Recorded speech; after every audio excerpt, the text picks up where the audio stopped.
তোমরা হয়তো আমার কথাগুলো শুনে বলবা গল্প। আসলে কিন্তু গল্প না। আগের দিন বাঘে খাইছে। এরকমেরই চলছে। আসসালামু আলাইকুম, সবাই কেমন আছো? আজকে কিন্তু ছুটির দিন। আমার ছেলেদের স্কুল হচ্ছে বন্ধ, সবাই বাসায়। সকালে ঘুম থেকে উঠে ছেলে বলতিছে, বাবা তুমি বাজারে যাও না, যে একটা মুরগি নিয়ে আসো। বাহ! বাবা বলতেছে, কেন কি হয়েছে? তা বলছে, না না, আজকে আমাদের ছুটি আছে তো সবাই মজা করে এক জায়গায় বসে খাবো। আম্মু রুটি তৈরি করবে, চাউলের রুটি, আর হচ্ছে মুরগির মাংস রান্না করবে। তা তুমি যাও তাড়াতাড়ি যেয়ে একটা মুরগি নিয়ে আসো। ওর বাবা ঘুম থেকে উঠেই দৌড়ে চলে গেছে বাজারে। বাজার থেকে দেখে যে মুরগি এনে দিয়েছে, আমি কেটে কুটে গুছিয়ে রান্না চড়িয়ে দিয়েছি। ওরা তো মানে যে খাওয়ার জন্যে সবাই বসে আছে। আম্মু তুমি তাড়াতাড়ি দ্রুত রান্না করো, আমরা খাবো সবাই মিলে এক জায়গায় বসে। আমি বলছি, থাম বাবা, একটু থাম, একটু ধৈর্য ধর। আমার হাত ১০ খানা না, ১ খানা হাত দিয়ে আমি কাজ করছি। এদিকে আবার একটু আটা মাখিয়ে নিলাম। গরম পানির ভিতরে লবণ দিয়ে তারপর আটাটা সিদ্ধ করে নিয়েছি। চাউলের আটা যেহেতু, সিদ্ধ করে নিয়ে ভালো করে মাখিয়ে মাখিয়ে রুটি বেলে নেব। আরেকটা কথা বলি, সবাই কিন্তু আগের দিনে রুটি তৈরি করতো একদমই চাঁদের মতো। বলতো যে শবে বরাতের রুটি চাঁদের মতো তৈরি করতে হয়।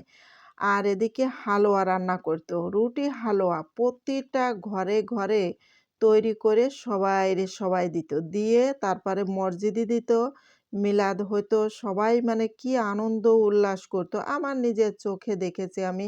আমার মাও দেখছি কত রুটি তৈরি করেছে এরকম। এত রুটি তৈরি করেছে, এত হালুয়া রান্না করছে। বাড়ির আশেপাশে আবার সবাইকে দিছে। আবার বাড়ির প্রতিবেশীরা যারা আছে তারাও আবার এতগুলো রুটি তৈরি করছে, তারাও আবার দিছে। মানে এরে ও দিছে, ওরে ও দিছে। এরকম কিন্তু আদান-প্রদান হইছে।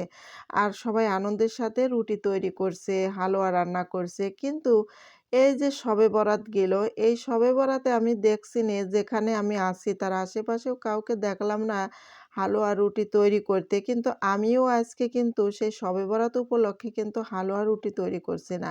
হালুয়া রান্নাই করছি না। আমি কিন্তু এমনিতেই ছেলেদের স্কুল হচ্ছে আজকে ছুটির দিন। এজন্যে মনে করলাম যে যেহেতু সবাই এক জায়গায় আছি, আমরা সবাই বাসায় আছি।